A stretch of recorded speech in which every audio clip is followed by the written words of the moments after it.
Informasi lainnya, Saudara, satu dari dua orang pencuri di penggilingan padi di Purwadadi, Subang, Jawa Barat, meregang nyawa setelah aksinya kepergok dan berduel dengan pemilik penggilingan padi. Satu pelaku lain terluka dan harus menjalani perawatan di RSUD Subang dengan pengawasan ketat polisi.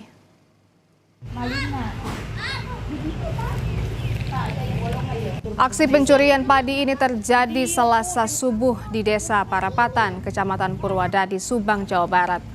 Pemilik penggilingan padi curiga dengan suara dari lokasi penggilingan. Bersama dengan adik iparnya, pemilik mendatangi lokasi dan mendapati dua pelaku terduga pencuri di penggilingan. Perkelahian pun tak terhindarkan, Saudara.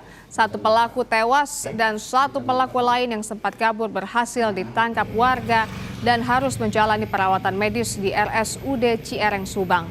Kasus ini kini dalam penanganan polisi Satreskrim Polres Subang dan Polsek Purwadadi, Subang.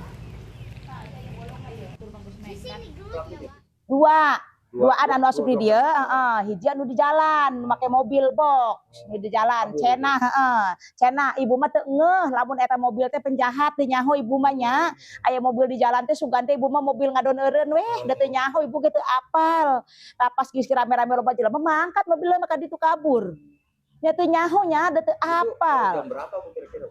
Sakira-kira pas Mas Guskes nama antara 3:30 dari jam 4, Pak. Perang nama teh sakitu da pokona mah singkat lah waktu nate.